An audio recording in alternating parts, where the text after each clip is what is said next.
Clarence Lee Jr. here, author of the upcoming book, Persist, and creator of the Impact, Purpose, and Destiny seminars. I'm going to talk about something today that everybody has faced in their life, and that's failure. Failure is going to come into everyone's life at some point. The idea is, what do you tell yourself about that failure? So I'm going to give you the framework up front really quickly. The idea is, failure is not you. So if you've ever had the thought that after you've failed that I'm a failure, boom, you need to change that thought right now, first thing. What failed was your strategy. What failed was your efforts. What failed was the actions that you took. So the strategy can change. The methods can change. You, however, are still you, and you can get a different result by changing your actions or changing your strategy. So the first things first, failure isn't you. There's no one that is a failure. There are failed strategies. Here's another thing people think about failure.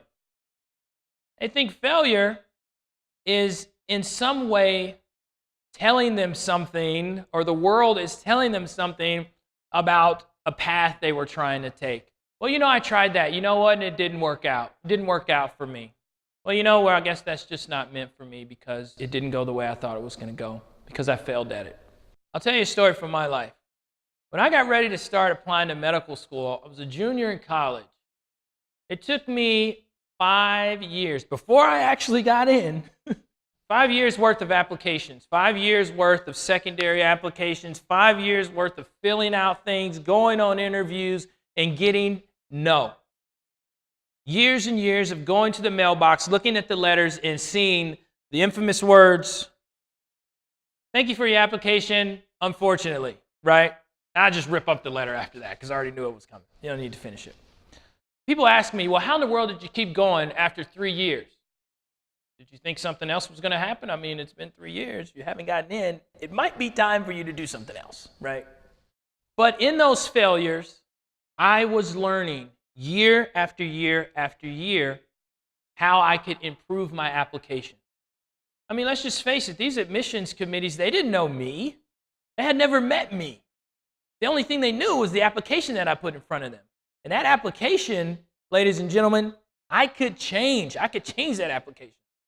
I could change that personal statement. I could actually change my GPA. So here's what I did. Every year, I changed something about my application. I changed my personal statement. I took classes over. I raised my GPA. I called schools. I went to visit days. I just showed up. I did whatever I had to do. We're talking about action here, but I didn't quit, and I didn't take the no letter as they were rejecting me. I said they were rejecting an application. So I don't want you to fear failure, because contrary to what most folks think about failure, I personally believe failure actually gives you power. So the fact that I overcame 5 years worth of failure, I can sit here, talk to you on this video, and tell you 5 years worth of failure is nothing. It's nothing because the failure doesn't win if you don't quit. I haven't had one patient ever ask me, how many years did it take you to get into medical school? Right? Because it's irrelevant. But at the time, it was such a big deal to me. So I want to encourage you guys, if you are going after something and you want to do something great, you're going to fail. Expect the failure. But don't waste that failure. What do I mean by that? Don't waste that failure. Look at what you can learn from that failure and figure out, hey, the next time, what am I going to do different? So failure gives you power. And I'll end with this story. When I got ready to start encouraging people, writing books, speaking, one of my mentors told me, said, hey, you're going to have to make a choice as you go out here and do this. Either you're going to focus on impressing people, or either you're going to focus on impacting people. I didn't understand. I was like, what are you talking about? I want to be impressive, right? I mean, I want people to listen to me. I want to have accolades. I need to have accomplished something.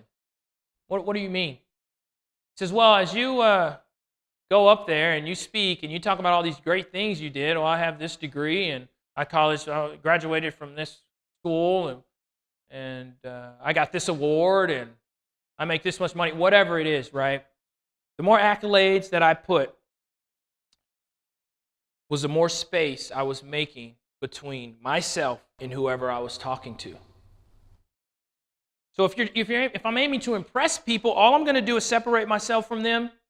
They're going to disassociate from my story. That guy's not like me. He can't relate. So either I was going to impress or either I was going to impact people. And impacting people is directly correlated to your ability to relate to that person. And the easiest way you can relate is sharing your failures. Because as soon as I talk about how many times I've failed, then immediately I can connect with someone. Immediately I can connect and draw a person in because they failed too. They may not be able to have that same connection with a certain success story. They may say, well, I haven't had that success, so maybe that success isn't for me. Or maybe this story isn't for me. Maybe that's for people that aren't like me. But as soon as I start talking about failure, I'm able to impact. So here's the deal with failure. Failure is going to come. Don't let it stop you. Objectify the situation. The failure was your strategy. It wasn't you. You can change that strategy, get a different result. And then go out and share your stories of failure. Don't be ashamed of them. Share them. Empower other people to overcome their failures. Because then that failure isn't a loss. That failure is a learning lesson. Then that failure gives you power to then encourage other people. I look forward to seeing you on the next video. Comment down below. I love interacting with folks. And we'll see you next time. Take care.